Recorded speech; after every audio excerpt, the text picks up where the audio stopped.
Okay, now in the kinds of company, the next company we are going to see, and that next company is a private company we are going to see. Okay, now what is this private company stands for? See, private company means a company having a minimum paid up share capital as may be prescribed. हाँ, 2013 के act के पहले ना private company को minimum paid up capital 1 lakh rupees लगता था, क्योंकि आपके शायद कहीं पे नॉलेज में ये पॉइंट मेंशन हो कि minimum paid up capital for private company 1 lakh rupees and minimum paid up capital for public company 5 lakh rupees रहता था। बट अमेंडमेंट के बाद में इसको हटा दिया है, ये लिमिट नहीं रखा है और बोला कि as may be prescribe by government, government जितना लिमिट वहां पर प्रिस्क्राइब करेगा टाइम टू टाइम वो लिमिट वहां पे होगा। तो अभी के लिए ये 1 लाख 5 लाख लिमिट यहाँ पे नहीं है। हाँ, दिमाग के अंदर पॉइंट आउट करके रखो इसको। Private company means company having minimum paid up capital as may be prescribed, and जो एक्चुअली देखो कंपनी के जो शेयर्स होते हैं ना वो नॉर्मली पब्लिक कंपनी के इजीली ट्रांसफरेबल होते हैं। जैसे मैंने आपको पीछे भी एग्जांपल फॉर्म में बताया था कि अगर श्रुति ने हाँ रिलायंस के 10 रुपए के 1000 शेयर्स लिए और उनको आज पैसों की जरूरत है तो वो बेचना चाहती है ना, तो क्या उनको जाके रिलायंस को पूछना पड़ेगा कि नहीं पब्लिक कंपनी के शेयर्स कैसे होते, बोलो इजीली ट्रांसफरेबल होते हैं। मार्केट में जाए वो अपने शेयर्स बेच दे, खत्म, उनको रिलायंस को पूछने की जरूरत नहीं है। बट प्राइवेट कंपनी जो होती है ना वो अपने शेयर्स के ट्रांसफरेबिलिटी पे रिस्ट्रिक्शन लगा सकती है, और वो रिस्ट्रिक्शंस कहाँ पे लिखे होते हैं बोलो, आर्टिकल्स ऑफ एसोसिएशन में। प्राइवेट कंपनी के शेयर जब आप लेते हो तो आर्टिकल्स ऑफ एसोसिएशन चेक करके लो कि उन्होंने शेयर्स के ट्रांसफरेबिलिटी पे कुछ रिस्ट्रिक्शन लगाया है क्या, क्योंकि अगर रिस्ट्रिक्शन लगाए तो वो हम पे बाइंडिंग होते हैं, हमें वो रिस्ट्रिक्शंस फॉलो करने पड़ते हैं। हाँ, private company means a company having minimum paid up capital as may be prescribed, and which my article restrict the right to transfer the shares, except the one person company will limit the number of member to the 200। हाँ, देखो private company को minimum member कितने चाहिए 2 except OPC, and maximum number कितने हो सकते हैं private company में एक्सेप्ट ओपीसी 200। मतलब अगर एक नॉर्मल ओपीसी 2 मिनट साइड में रख दे, क्योंकि ओपीसी में मिनिमम भी 1 एंड मैक्सिमम भी 1 ही है, बट ओपीसी को 2 मिनट साइड में रख दे तो बाकी जो नॉर्मल नॉर्मल सारे प्राइवेट कंपनीज होते हैं ना उसका मिनिमम नंबर ऑफ मेंबर कितने रिक्वायर्ड है बोलो 2, and maximum number of member कितने होंगे उसमें 200 will be the maximum number of the member in the private company. हाँ, अब ना यहाँ पे क्या है पता आपको, एक practical question that is case study question is provided से मटेरियल से हमें आ सकता है। हाँ, इसीलिए इसको हमें अच्छे से ध्यान में रखना है। Okay, provided that where 2 or more persons hold 1 or more share in the company jointly, they shall for the purpose of this clause be treated as a single member। हाँ, जैसे कि समझो एक रिलायंस का शेयर, हाँ एक ही रिलायंस का शेयर समझो अंजलि के पापा ने लिया हुआ है, और जिसपे ना शेयर होल्डर बतौर उन्होंने जॉइंट नेम पे वो शेयर खरीदा था। हाँ, और एज ए शेयर होल्डर उन्होंने अंजलि के पापा ने पापा और मम्मी दोनों का नाम लिखा हुआ है। तो for that limit of 200 Anjali के पापा मम्मी को एक पर्सन समझना है या 2 पर्सन, तो लॉ कहता है एक ही पर्सन। जब आप जॉइंट नेम पे शेयर होल्ड करते हो ना तो उसको 2 लोग नहीं कंसिडर किया जाएगा, उस शेयर होल्डर को कितने लोग कंसिडर किया जाएगा बोलो, only 1 person will be considered for the purpose of counting this limit of the 200। ठीक है, provided that where 2 or more member hold 1 or more share in the company jointly, they shall be for the purpose of this clause be treated as a single member। Got the point? Now और एक provided है जो case study के लिए आ सकता है हमें। हाँ, ये जो 200 है ना limit, maximum limit for the private company, इस 200 को काउंट करते हुए कंपनी के, देखो मेरे वर्डिंग पे ध्यान दो, कंपनी के एम्प्लॉइज, कंपनी के एम्प्लॉइज जो कंपनी के एम्प्लॉय भी है और उनके पास कंपनी के शेयर्स भी है, जो कंपनी के शेयर्स होने की वजह से कंपनी के मेंबर भी है। हाँ, तो कंपनी के कुछ एम्प्लॉइज जो एम्प्लॉय भी है और मेंबर भी है, इनको इस 200 में काउंट नहीं करना है। कंपनी के कुछ एम्प्लॉइज जो कंपनी के मेंबर भी है, हाँ, और एम्प्लॉय भी है, उनको इस 200 के नंबर में काउंट करना नहीं है। ध्यान में।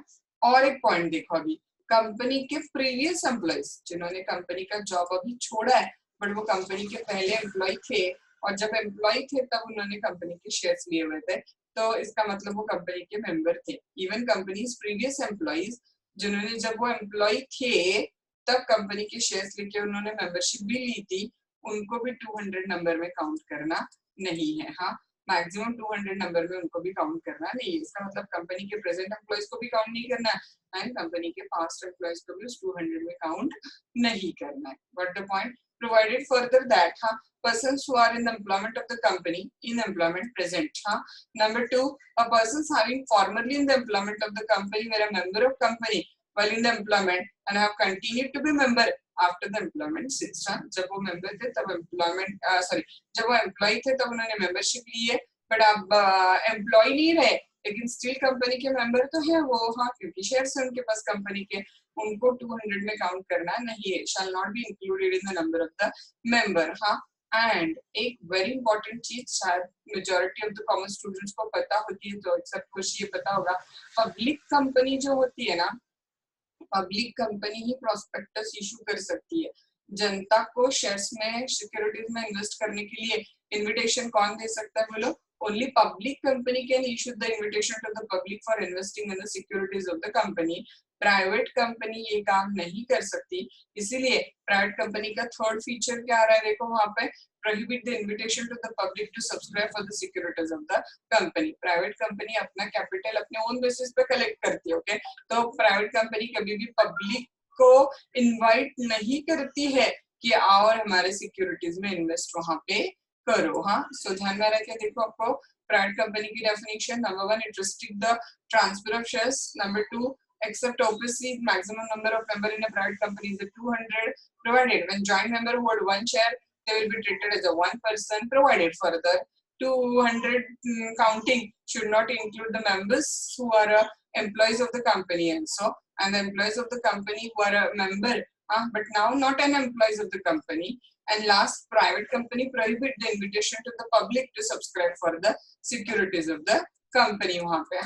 सो देखो कुछ नहीं किया, ये ऊपर के पॉइंट सारे वापस लिए। तो समझो अगर आपको कभी ऐसे लगा कि ये बहुत डिफिकल्ट जा रहा है ऊपर का, तो नीचे के मटेरियल पे भी आप जा सकते हो directly. Number 1, no minimum capital requirement is there. Number 2, minimum number of the 2 member are required except OPC wherein 1 person will be enough. Maximum number of member 200 except the present employee come member and restful employee come member. Then private company के shares के transferability पे restriction लगाए जा सकते हैं by article of association. Right to transfer the shares restricted. Then public को invite नहीं कर सकते प्राइवेट कंपनी आओ और हमारी कंपनी में इन्वेस्ट करो। So prohibition on the invitation to subscribe to the securities of the company. Private company का एक टाइप निकल के आता है वापस। स्मॉल कंपनी जो अगली है ना, वो भी प्राइवेट कंपनी होती है, और ओपीसी जो है हम पढ़ चुके हैं वो भी क्या होती है बोलो, प्राइवेट कंपनी कंसिडर की जाती है वहां पे। So the points has been the features about the private company we have discussed. Okay, अभी हमने डिस्कस किया कि स्मॉल कंपनी भी प्राइवेट कंपनी हो सकती है और ओपीसी भी प्राइवेट कंपनी हो सकती है। ओपीसी तो हम डिस्कस कर चुके हैं, अब हम किसको डिस्कस करेंगे बोलो, स्मॉल कंपनी को हम लोग डिस्कस करेंगे। Let's have a look. Small company under section 2 sub clause 85 means a company other than public company। पहली बात तो याद रखो कि स्मॉल कंपनी कभी भी पब्लिक कंपनी नहीं हो सकती है। स्मॉल कंपनी हमेशा कंपलसरी क्या होगी बोलो, वो प्राइवेट कंपनी ही होगी वहां पे। देन आगे देखो क्या दिया है नेक्स्ट पॉइंट वहां पे। So small company means a company other than public company जिसका पेड अप शेयर कैपिटल और टर्नओवर लिमिट दिया हुआ है। Paid up share capital of which does not exceed 50 lakh rupees. 50 lakh से ज्यादा उसका पेड अप शेयर कैपिटल नहीं होगा, बट मैक्सिमम हायर अमाउंट अगर होके जा सकता है। और सच हायर अमाउंट एज में भी प्रिस्क्राइब, वो मैक्सिमम हायर अमाउंट कितना प्रिस्क्राइब किया जा सकता है देखो वहां पे, not more then 5 crore rupees. Normally तो पेड अप शेयर कैपिटल जिसका 50 लाख के ऊपर नहीं होगा, लेकिन अगर कंपनी ने अपने मेमोरेंडम में अमाउंट मेंशन किया है कि maximum paid up share capital कितना होगा, तो कंपनी मैक्सिमम अमाउंट कितना मेंशन कर सकती है, 5 करोड़ रुपीस। जो सेम बात हम पेड अप कैपिटल की बात कर रहे हैं ऊपर, उसके नीचे टर्नओवर की बात कितनी हो रही है देखो, turnover of last profit and loss account does not exceed 2 crore rupees. और अगर कंपनी कुछ हायर अमाउंट मेंशन करती है तो वो हायर अमाउंट मैक्सिमम कितनी मेंशन कर सकती है, 20 करोड़ रुपीस।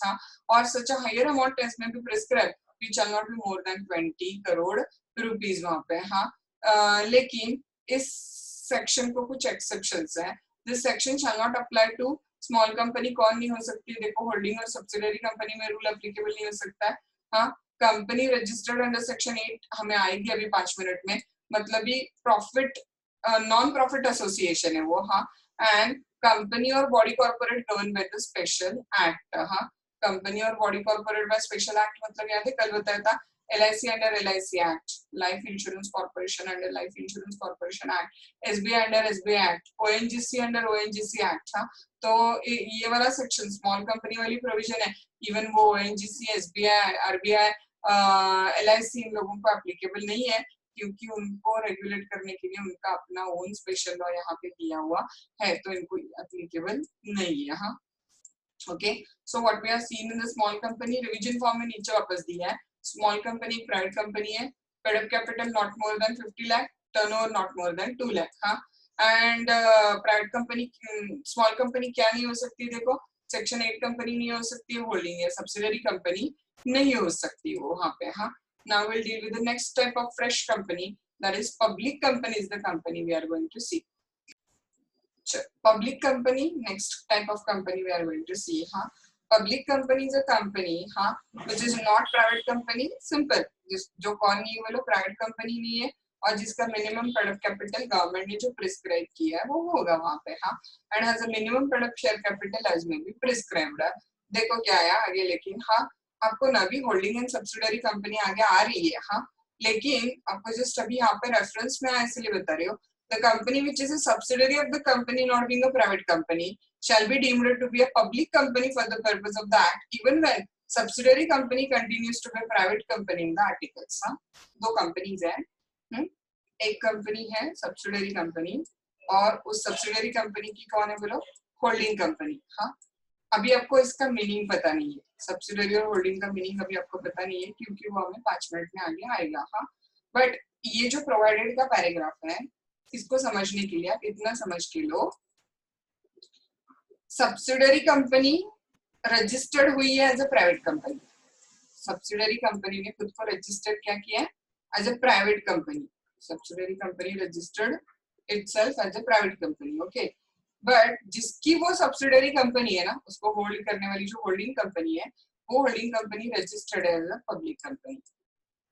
आ रहा है ध्यान में सिचुएशन क्या है, पब्लिक कंपनी है होल्डिंग कंपनी, और सब्सिडरी कंपनी ने खुद को रजिस्टर आर्टिकल ऑफ एसोसिएशन में क्या किया, प्राइवेट कंपनी, हाँ. बट लॉ कहता है जिस सब्सिडरी कंपनी की होल्डिंग कंपनी पब्लिक कंपनी है, जिस सब्सिडरी कंपनी की होल्डिंग कंपनी पब्लिक कंपनी है, वो भी पब्लिक कंपनी कंसिडर की जाएगी. ध्यान में रहे, जिस सब्सिडरी कंपनी की होल्डिंग कंपनी जो है वो पब्लिक कंपनी है, हाँ, वो सब्सिडरी कंपनी भी पब्लिक कंपनी ही कंसिडर की जाएगी, सिंपल, हाँ. होल्डिंग कंपनी अगर पब्लिक कंपनी है तो आप सब्सिडरी कंपनी भले ही registered as a private company हो, आपको कंसिडर क्या किया जाएगा बोला, पब्लिक कंपनी ही कंसिडर किया जाएगा, हाँ.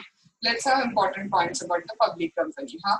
रिपीट पॉइंट्स कुछ. Number 1, it's not private company, so there is no restrictions on the public company's article of association. Public company shares are easily transferable. Public company पे कोई minimum paid up capital requirement नहीं है. Public company में minimum 7 members की जरूरत होती है. Maximum no limit, which is there 200 in the private company, हाँ. And subsidiary of the public company भी public company consider की जाती है, भले ही वो registered as a और क्या है वहाँ पे private company हो, हाँ. According to section 3(1)(a), a company may be formed for the lawful purpose by 7 or more members. Where companies to be formed is a public company, हाँ. जब आपको एक पब्लिक कंपनी फॉर्म करनी है तो 7 और मोर मेंबर्स कंबाइंड होके आप किसको फॉर्म कर सकते हो, पब्लिक कंपनी को, फॉर ए लॉफुल पर्पस, किसी भी लॉफुल पर्पस के लिए 7 और मोर मेंबर आप कंबाइन करके किसको फॉर्म कर सकते हो बोला, पब्लिक कंपनी को फॉर्म कर सकते हो. So that is public company, हाँ. simple points वहाँ पे क्या किए गए, दिए गए. Now on the basis of control, किसका किस पे कंट्रोल है, हाँ, जिसका रेफरेंस हमें अभी यहाँ पे ये गया था, हाँ. होल्डिंग कंपनी का सब्सिडरी कंपनी पे क्या होता है, वहाँ पे जनरली कंट्रोल होता है. तो on the basis of control जो है ना, 3 टाइप्स ऑफ कंपनी हम डिस्कस कर रहे हैं, हाँ. What are the 3 type of company, holding company, subsidiary company and associate company, HSA.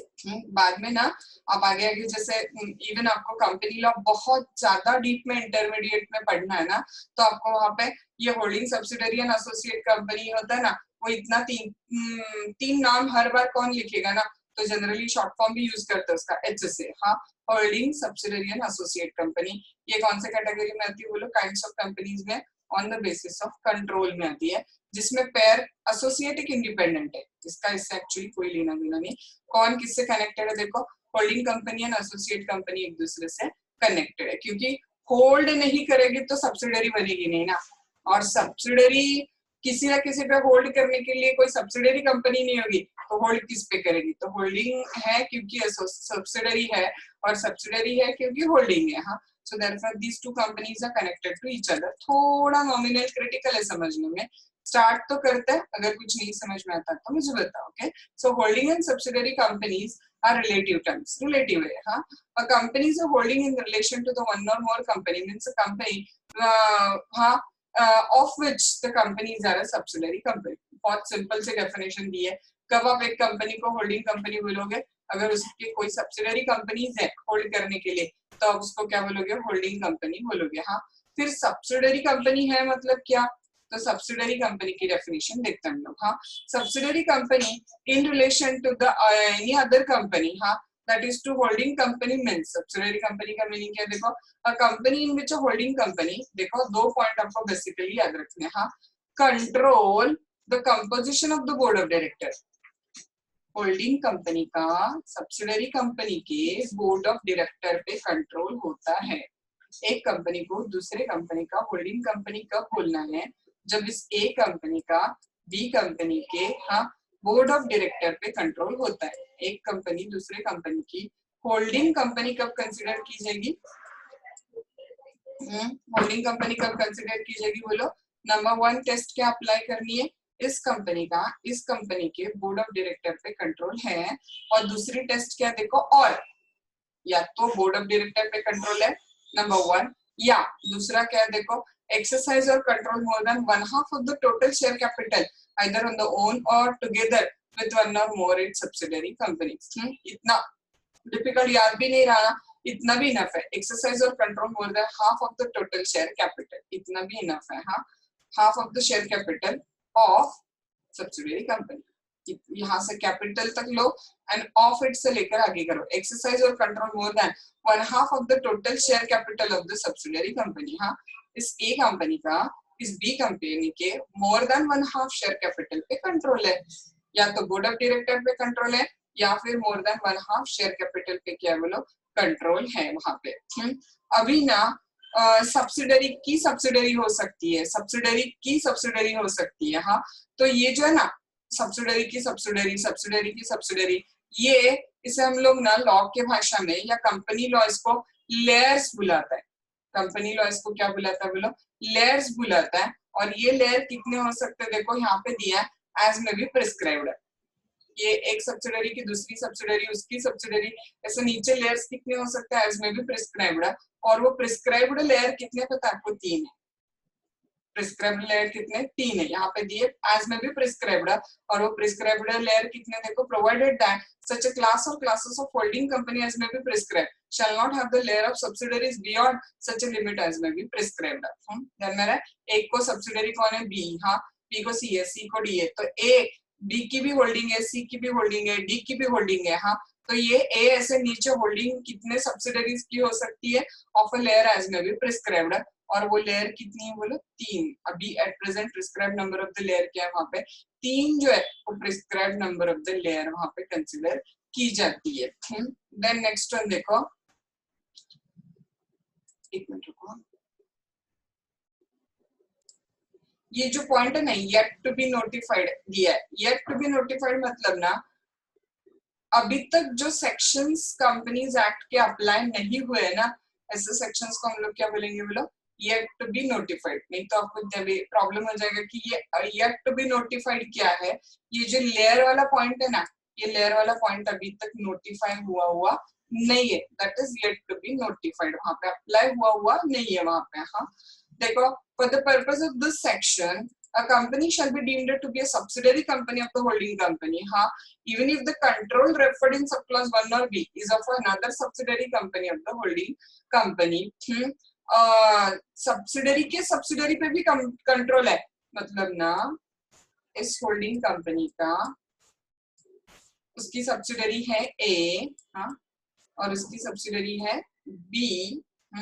तो इस होल्डिंग कंपनी का ए के साथ बी पे भी कंट्रोल है, तो भी हम लोग ए इसको क्या कंसीडर करते जाएंगे, होल्डिंग कंपनी ही कंसीडर करेंगे वहां पे। हाँ, again not that much of important point. हाँ, देखो, the composition of the company's board of directors shall be deemed to be controlled by another company. आपको ऊपर के दो टेस्ट याद है, कब हम लोग होल्डिंग कंपनी बोलेंगे और कब सब्सिडरी कंपनी बनेंगे।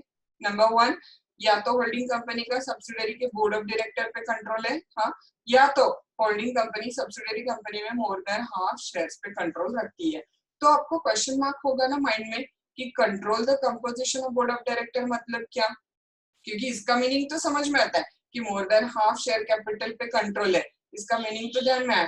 बट बोर्ड ऑफ डायरेक्टर के कंपोजिशन पे होल्डिंग कंपनी का कंट्रोल है, इसका मतलब क्या, ये क्वेश्चन मार्क आपके दिमाग में शायद आया होगा। हाँ, तो उसका जो मीनिंग है ना, वो इसका मीनिंग आपको इस पॉइंट नंबर 2 में दिया है कि composition of board of director पे कंट्रोल होना मतलब क्या, जब होल्डिंग कंपनी सब्सिडरी कंपनी के मोर देन हाफ डायरेक्टर्स को अपॉइंट करती है, या उनको निकालना, अपॉइंट करना, रिमूव करना होल्डिंग कंपनी के हाथ में है, तो हम बोलते हैं कि इसके more than half board of director पे होल्डिंग कंपनी का कंट्रोल है। हाँ, the composition of the company's board of directors shall be deemed to be controlled by another company, that other company हाँ एक्सरसाइज ऑफ पावर, हाँ exercisable by its discretion, क्या कर सकते हैं, देखो, can appoint or remove all or the majority of the director. ये जो है ना एक्सरसाइज वगैरह अगर इतना डिफिकल्ट याद ना रखते हो, you can make it easy. The composition of companies of board of directors shall be deemed to be controlled by another company if that other company, यहाँ तक लो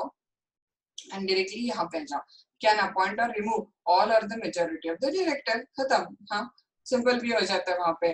कंपनी मतलब बॉडी कॉर्पोरेट मतलब रजिस्टर्ड आ गया, layer मतलब subsidiary के subsidiary, subsidiary के subsidiary मतलब क्या कंसिडर किए जाते हैं, लेयर्स कंसिडर किए जाते हैं वहां पे। हाँ, अब कुछ एग्जांपल फॉर्म में पॉइंट्स दिए उन्होंने। A will be the subsidiary of the B, A B की subsidiary होगी कब, if B control the composition of the board of director of the A, simple। हाँ, without the consent or approval of other person, अगर B को अधिकार है कि वो एक कंपनी के डायरेक्टर्स को अपॉइंट या रिमूव करे, तो B को क्या कंसिडर किया जाएगा, होल्डिंग कंपनी कंसिडर किया जाएगा। दैट्स अच्छा। A will be the subsidiary of the B, दूसरा ऑप्शन क्या है वहां पे, A B की सब्सिडरी हो सकती है अगर B hold more than 50% of the share capital of the A, B के पास एक का more than 50% share capital है, तो भी हम उसको होल्डिंग कंपनी और सब्सिडरी कंपनी का रिश्ता मान सकते हैं। And third example, B is a subsidiary of the A, B किसकी सब्सिडरी है, A की, and C is a subsidiary of the B. Now in such a case, C even किसकी सब्सिडरी होगी, बोलो A की भी। C will be subsidiary of the A in a like manner if the D is a subsidiary of the C, D C की सब्सिडरी है, तो D will be a subsidiary of a BB और AB and so on।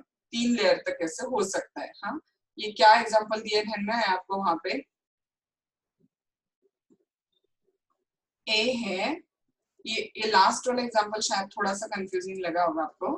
इस last वाले example में देखो क्या दिया है, इस एग्जांपल में दिया है A जो है A होल्डिंग कंपनी है, आयतन में A कौन है, होल्डिंग कंपनी है, A की सब्सिडरी कौन है, B। देखो A की सब्सिडरी कौन है, B। तो ये तो रिश्ता ध्यान में आ गया, A होल्डिंग कंपनी हो गई, B सब्सिडरी कंपनी हो गई। अब एक C नाम की कंपनी है। Now further one more company is there and what is the name of that company, C।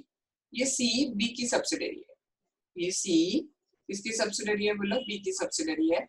तो यहाँ पे क्या रिश्ता हो गया है, C is a holding subsidiary company and B is a holding company.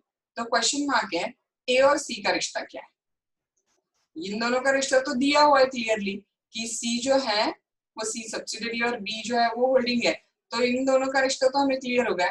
तो इन दोनों का रिश्ता क्या है, तो इन दोनों का रिश्ता वापस वही हो जाता है, C सब्सिडरी है और A कौन हो गई, होल्डिंग। तो C को दो होल्डिंग कंपनी, कौन दो होल्डिंग कंपनी है, A B और B भी किसके होल्डिंग कंपनी है, बोलो C के। सेम आगे स्टोरी बढ़ाई है उन्होंने। नाउ D और एक ऐड हो गई, D किसकी सब्सिडरी है, C की, D किसकी सब्सिडरी है वहां पे, C की। तो ये D C की भी सब्सिडरी है, A की भी है और B की भी है। ऐसे कितने लेयर तक हो सकता है, खत्म। 3 लेयर तक वहां पे हो सकता है वहां पे। हाँ देखो आगे क्या दिया, status of private company which is a subsidiary to public company. याद भी रखने की जरूरत नहीं क्योंकि ऊपर दिया है एक प्राइवेट कंपनी जो रजिस्टर्ड प्राइवेट कंपनी भले ही है लेकिन उसकी अगर होल्डिंग कंपनी कौन है, पब्लिक कंपनी है, तो ऑटोमेटिकली खुद भी क्या बन जाएगी बोलो, पब्लिक कंपनी बन जाएगी। A private company which is a subsidiary of the public company shall be deemed to be a public company for the purpose of act, even where subsidiary company continues to be a private company in the articles। भले ही private subsidiary company registered है article में as a private company, लेकिन उसको consider क्या किया जाएगा, public company. अगर उसकी होल्डिंग कंपनी जो है वो होल्डिंग कंपनी कौन है वहां पे, पब्लिक कंपनी है, तो सब्सिडरी कंपनी ऑटोमेटिकली क्या बन जाएगी बोलो, पब्लिक कंपनी ही बन जाएगी। हाँ सो दैट वाज कौन सी कंपनी डिस्कस की हमने, होल्डिंग कंपनी और सब्सिडरी कंपनी। हाँ वन मोर कंपनी की कंसेप्ट डिस्कस कर फिर आप लोग मुझे बताओ आगे कंटिन्यू करना है क्या करना है। एसोसिएट कंपनी, क्योंकि ये कनेक्टेड है तो वंस एंड ऑल इसको कवर अप कर लेते, पॉइंट खत्म हो जाएगा।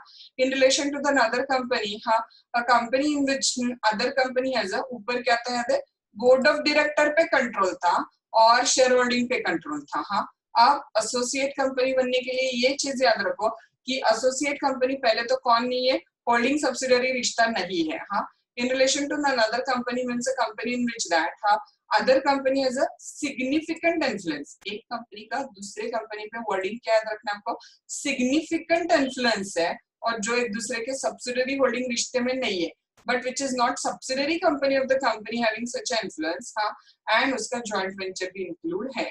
अब आपको क्वेश्चन मार्क अराइज होगा कि सिग्निफिकेंट इन्फ्लुएंस मतलब क्या, क्योंकि हमने ऊपर क्या डिस्कस किया है, कंपनी को हम दूसरे कंपनी का एसोसिएट कंपनी का बोल रहे हैं अगर एक कंपनी का दूसरे कंपनी पे सिग्निफिकेंट इन्फ्लुएंस है तो। हाँ now we have to clarify the term what is mean by this word significant influence. हाँ the answer is the term significant influence मतलब एक कंपनी के दूसरे कंपनी पे टोटल शेयर कैपिटल के 20% तो कंट्रोल होना चाहिए, या बिजनेस डिसीजंस जो है एक कंपनी के दूसरे कंपनी के हाथ में होने चाहिए, तो we used to call it as a significant influence. The term significant influence means a control of at least 20% of the total share capital or of the business decision under the agreement. अब total share capital मतलब क्या, अगला question आया वहां पे। हाँ तो वो टर्म क्लैरिफाई की है। टोटल शेयर कैपिटल में क्या आ गया, एग्रीगेट। हाँ paid up share capital and preferential shares जो होते हैं उसका कन्वर्टेबल जो प्रेफरेंशियल शेयर कैपिटल है, क्योंकि प्रेफरेंशियल शेयर कैपिटल कन्वर्ट होके हमेशा किसमें जाता है, इक्विटी शेयर कैपिटल में जाता है। तो paid up equity share capital plus convertible preference share capital combination में क्या बनता है, टोटल शेयर कैपिटल यहाँ पे बन जाता है। तो 20% of the total share capital, तो टोटल शेयर कैपिटल में क्या क्या आ जाएगा, कंपनी का जो paid up equity share capital है वो भी आ जाएगा, एंड कंपनी का जो कन्वर्टेबल प्रेफरेंशियल शेयर कैपिटल है वो भी इसमें क्या हो जाएगा, इंक्लूड हो जाएगा। ठीक देखो this is a new definition with 2013 act inserted. हाँ मिनिस्ट्री ऑफ कॉर्पोरेट अफेयर्स ने ना 2014 में एक सर्कुलर इशू किया था, एंड जहाँ पे दिया था उन्होंने clarified that the shares held by the company in another company in a fiduciary capacity shall not be counted for the purpose of associate company। fiduciary मतलब विश्वास से दिए हुए, जस्ट रखने को, विश्वास से उनके पास शेयर दिए हुए, तो वो शेयर सिग्निफिकेंट इन्फ्लुएंस में काउंट करने नहीं है, ऐसे मिनिस्ट्री ऑफ कॉर्पोरेट अफेयर्स ने क्या किया वहां पे बताया। तो इन ऑल एसोसिएट कंपनी मतलब जिसका एक कंपनी का दूसरे कंपनी पे सिग्निफिकेंट इन्फ्लुएंस है तो वो एसोसिएट कंपनी होती है। सिग्निफिकेंट इन्फ्लुएंस के दो टेस्ट है, एक 20% of the total share capital या एक कंपनी दूसरे कंपनी के पूरे बिजनेस डिसीजन लेती है। नाउ टोटल शेयर कैपिटल मतलब दो चीजें कंबाइन होती है, paid up equity share capital and convertible preferential share capital मिला के क्या बनता है बोलो, टोटल पेड अप कैपिटल यहाँ पे बनता है। हाँ so on the basis of the control there are three concepts, holding company, then holding company एक है। हाँ देन उसके बाद में दूसरा पॉइंट क्या है, होल्डिंग कंपनी के बाद में हमने डिस्कस किया सब्सिडरी कंपनी है ना, एसोसिएट कंपनी। हाँ तो हमने kinds of companies on the basis of control तक यहाँ पे क्या किया, कवर अप किया। हाँ यहाँ तक कुछ आपका डाउट है तो लेट मी नो और आगे